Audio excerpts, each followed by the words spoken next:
एक मंडप, एक दुल्हन और दो दूल्हे। जी हाँ, ये किसी फिल्म की कहानी नहीं बल्कि हिमाचल प्रदेश के सिरमौर की वो हकीकत है जिसने पूरे देश को सोचने पर मजबूर कर दिया। दो सगे भाइयों ने एक ही लड़की से धूमधाम से शादी तो कर ली, लेकिन इस कहानी में एक नया और सबसे अहम मोड़ तब आया जब इस शादी पर खुद दोनों दूल्हों और दुल्हन ने अपनी चुप्पी तोड़ी। आज हम आपको बताएंगे कि अपनी इस अनोखी शादी पर इन तीनों का क्या कहना है। उनके जवाब आपको हैरान कर सकते हैं।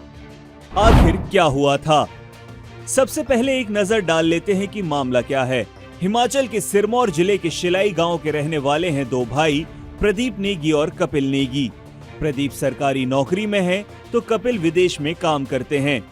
इन दोनों भाइयों ने पास के ही कुन्हाट गांव की सुनीता चौहान से पूरे रीति रिवाज के साथ शादी की। कहा गया कि ये बहुपति विवाह की एक सदियों पुरानी परंपरा है जिसे जमीन और परिवार को एक रखने के लिए निभाया जाता था। लेकिन आज के दौर में पढ़े लिखे युवाओं का ये फैसला हर किसी के गले नहीं उतर रहा था।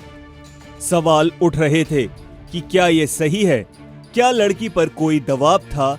लेकिन अब इन सारे सवालों का जवाब खुद इन तीनों ने दे दिया है। दूल्हे दुल्हन का पहला बयान, ये हमारा साझा फैसला है। चलिए अब आपको बताते हैं कि इस शादी के सबसे अहम किरदारों ने क्या कहा। सबसे पहले बड़े भाई प्रदीप नेगी, जो जल शक्ति विभाग में काम करते हैं, उन्होंने कहा, ये हमारा साथ में लिया गया फैसला था। ये विश्वास, देखभाल और साझा जिम्मेदारी का मामला है। हमने अपनी परंपराओं का खुले दिल से पालन किया क्योंकि हमें अपनी जड़ों पर गर्व है। यानी प्रदीप के लिए ये फैसला गर्व और परंपरा से जुड़ा है।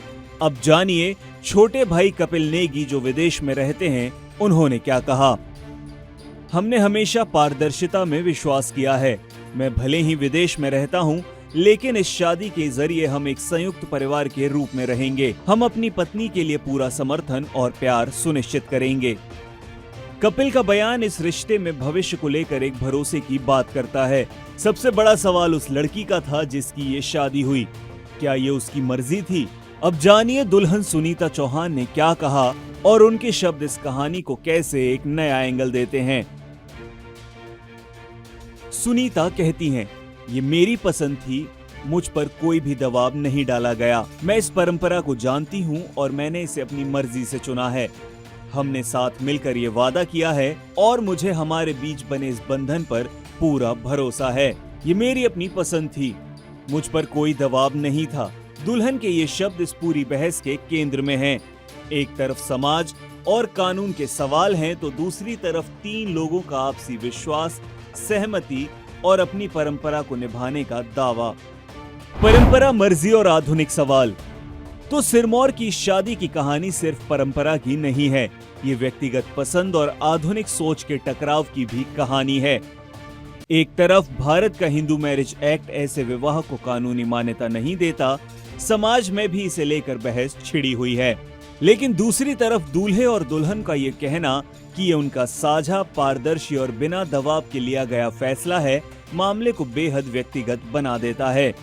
जब शादी करने वाले तीनों लोग सहमत हैं, खुश हैं और भविष्य को लेकर स्पष्ट हैं, तो क्या समाज और कानून को इसमें दखल देना चाहिए?